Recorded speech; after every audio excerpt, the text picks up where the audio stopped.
Un tema que a mí siempre me ha impactado en lo personal son los sufrimientos del Señor Jesús.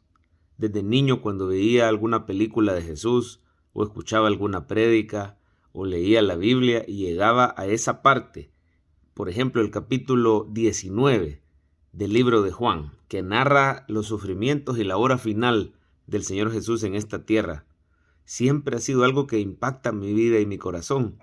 Y yo he contado por lo menos unos 10 distintos sufrimientos físicos que el Señor pasó, sufrimientos terribles que me demuestran que era un hombre comprometido verdaderamente con su causa de salvación por nosotros, para soportar todo lo que soportó. Por ejemplo, sus amigos le abandonaron, eso es lo primero que yo logro ver, sus amigos, sus discípulos. Pedro, que era de los más cercanos a él, le negó. Los demás, por temor y por su propia supervivencia, se fueron y lo dejaron, ¿verdad? Lo seguían ahí de lejitos para enterarse qué le pasaba, pero prácticamente lo abandonaron. Judas, que era uno de sus discípulos, lo traicionó.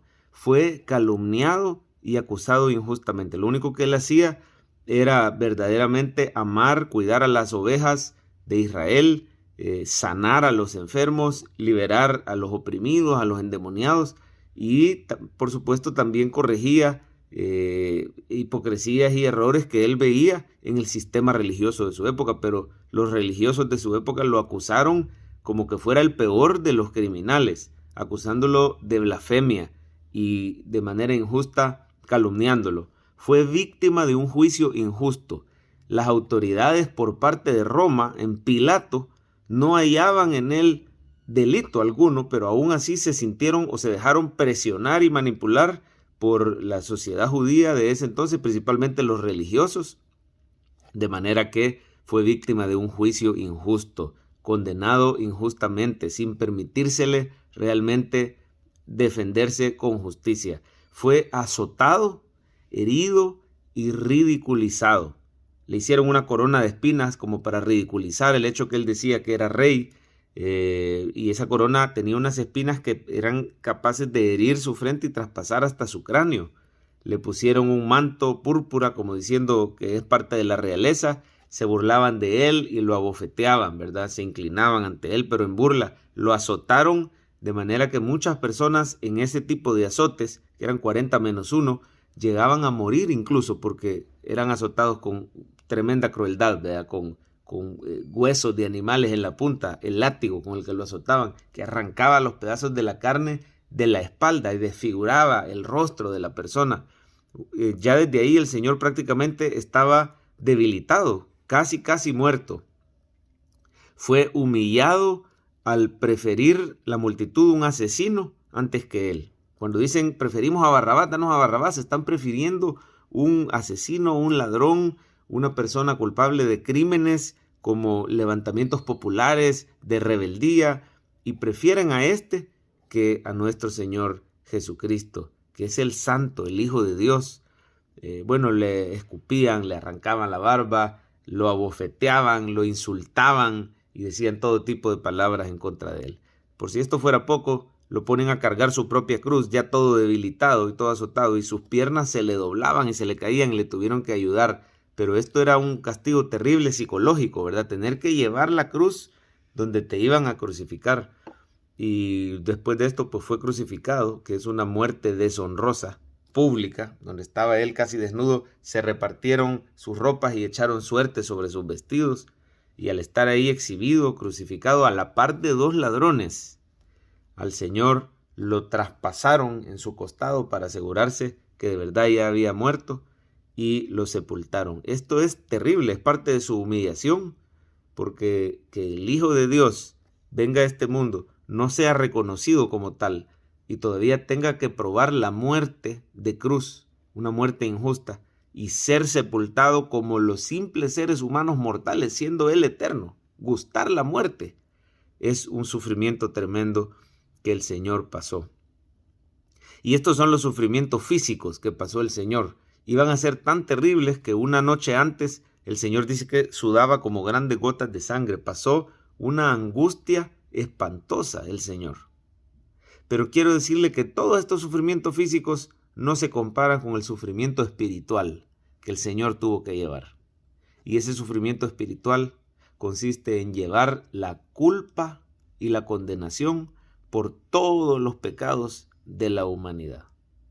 Él cargó en ese momento que estaba en la cruz con la copa de la ira del Padre contra los pecados de toda la humanidad. Siendo él un cordero inocente, sin mancha, él voluntariamente pone su vida y lleva el castigo, el rechazo, la condenación, la ira santa de Dios.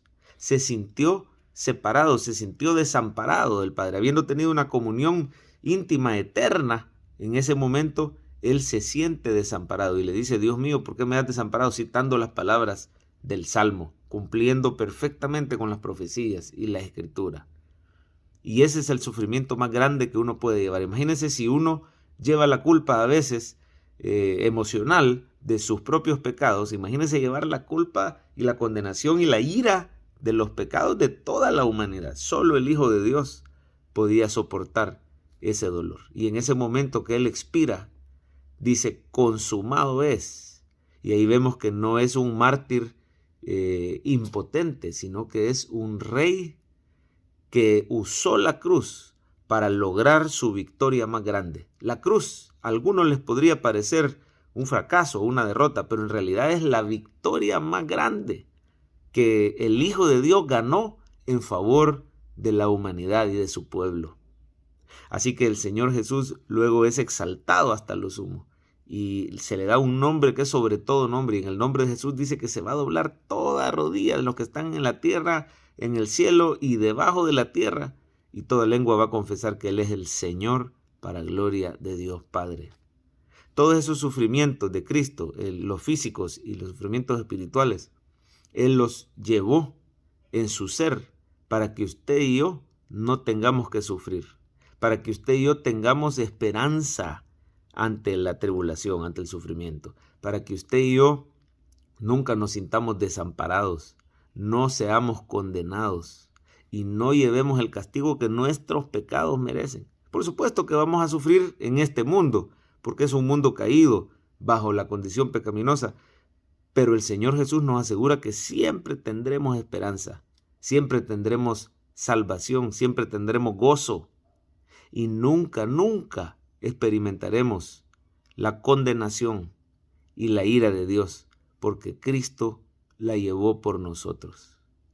En esta Navidad aprovechemos de contemplar al Rey de toda gracia, al Rey humilde que vino a nacer en un pesebre, que entró en un burrito, en un pollino, y que vino a servir a la humanidad, que vino a dar su vida, que sufrió por cada uno de nosotros todas esas injusticias, para que hoy ustedes y yo podamos ser llamados hijos de Dios. Confiemos en Él, adorémosle de todo corazón y entreguémosle por completo nuestra vida al Rey Jesucristo.